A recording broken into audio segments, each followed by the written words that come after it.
I want to turn to Max Blumenthal in D.C. Max, your book, Goliath, was pretty much a warning about this rise of a racist, fascist culture inside Israel. Put this incitement in that wider context.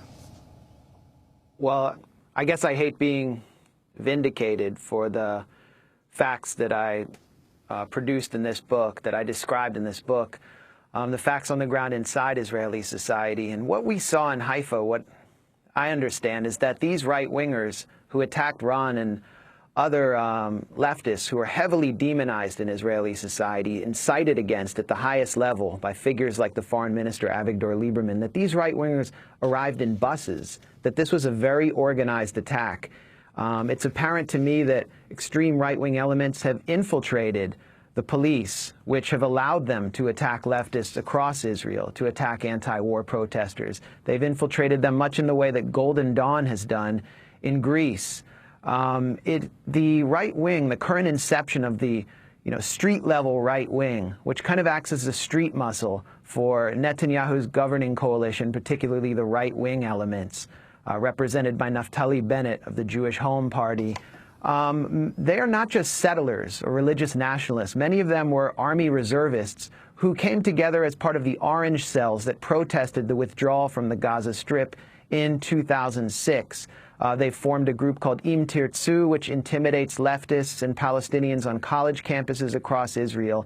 And they are still a major part of the army, including the Army Officer Corps. So the violence that we're seeing in Gaza is not just related to a particular military strategy. It's also influenced by the ideology that has captured the hearts and minds of these young men who have learned to demonize the other and see Palestinians and anti-war and human rights elements as absolutely subhuman. It's playing out unofficially through a vigilante campaign in Israel. But in Gaza, what we're witnessing is the official revenge campaign orchestrated by Netanyahu and the military. Max, I wanted to get your comment on what Secretary of State John Kerry was caught on tape saying. He appeared on a whole bunch of U.S. talk shows. While he was on camera and mic'd up for Fox News on Sunday, he had a phone conversation with an aide in which he sarcastically responded to news of an Israeli operation that was captured by the network. Host Chris Wallace played the clip for Kerry, calling it an extraordinary moment of diplomacy, and asked if Kerry thought Israel had gone too far. It's a hell of a pinpoint operation. Huh? It's a hell of a pinpoint operation. Right. It's escalating significantly, and it just underscores the need for ceasefire. We've got to get over there. Yep. Yep. Thank you, John. I think, John, we ought to go tonight. I think it's crazy to be sitting around. Secretary Kerry, when you said it's a hell of a pinpoint operation, are you upset that the Israelis are going too far? And, in fact, do you intend to go back to the Middle East tonight, sir? I think it's very, very difficult in these situations. Obviously very difficult, Chris. You have people who've come out of tunnels. You have a right to go in and take out those tunnels. We completely support that. That was John Kerry on Fox. And again, you heard in the conversation he had with his aide questioning the pinpoint bombings, Max Blumenthal. I don't know if this was an accident.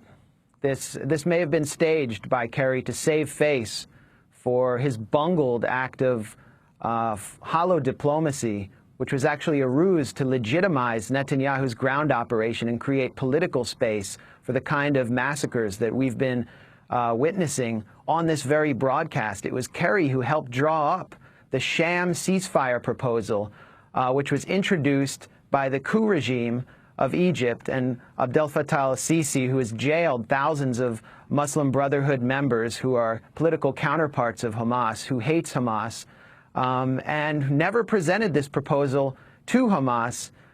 Tony Blair served as the emissary between Sisi and Netanyahu, and the ceasefire was introduced to paint Hamas as rejectionists. Netanyahu openly declared that this ceasefire and Hamas's rejection of it gave him all the political legitimacy he needed for the ground invasion. And now Kerry is criticizing the outcome of the ceasefire proposal that he introduced, the inevitable outcome, and now claiming that he wants to be flown back to the Middle East to negotiate a new ceasefire on the taxpayers' dime. I call on John Kerry to refund the American taxpayers for all the jet fuel he's wasted. He can dip into the Heinz family fortune if he needs to do that.